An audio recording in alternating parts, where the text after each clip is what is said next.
Rachel Shope, everybody. Come on, Rachel Shope. Yes, baby. Yeah.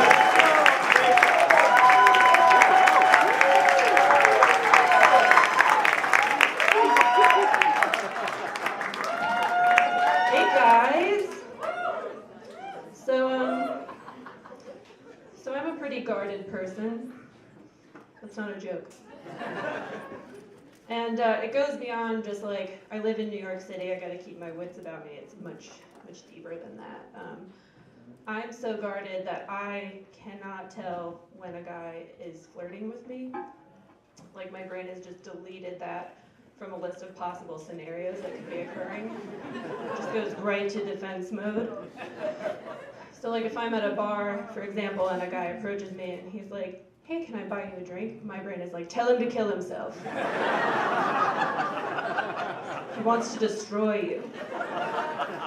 It's really bad. I was out recently with some friends from work, and we were getting drinks, and I got up to leave the table because I had already booked a movie ticket for myself to take me out on a little date. And the waiter, who I had previously not even like acknowledged as even like being a human being, he approached me and he was like, wait, don't go. And I was like, why?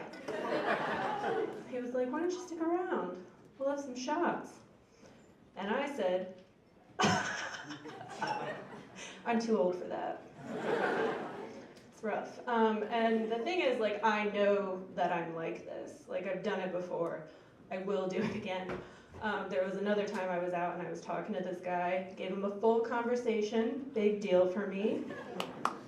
And he was like making it pretty obvious that he wanted to take me home. Big mistake. So at one point he tells me that my ass is, quote, worthy of sculpture.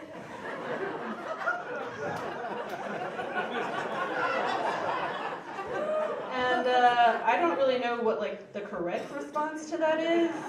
Is it like, oh, this little thing? Thank you.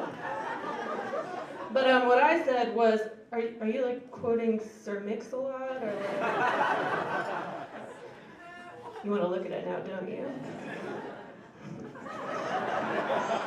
But anyway, after that, for some reason, he still was like, so you want to get out of here? And I was like, no. I have to go feed my cat.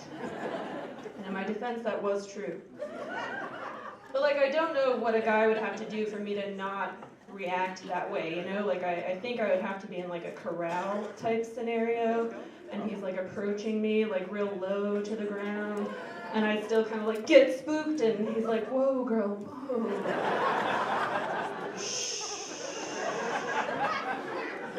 And like pulls out a box of sugar cubes.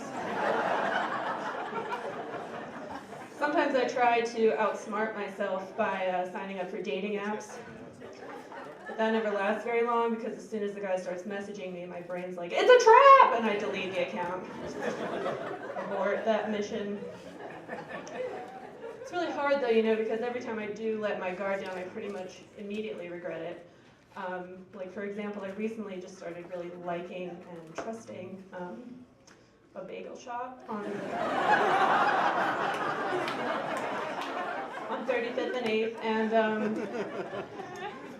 we can't see each other anymore because I went in recently one day before work, and because I am the white girl that memes are made of, I ordered a pumpkin bagel with pumpkin cream cheese.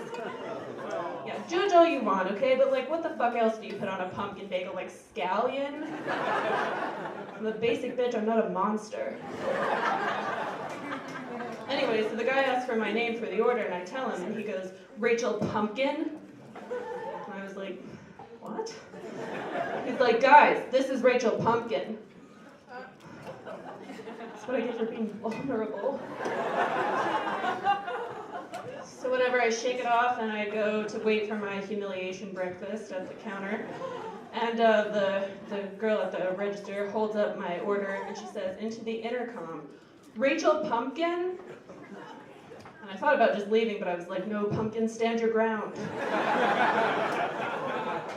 So I went up, I took the bag from her, and I looked her directly in the eyes with a stare that said, "In the next life, we will be mortal enemies, and I will show you no mercy." What I said out loud was, "Thanks so much, have a great day." Thanks, guys.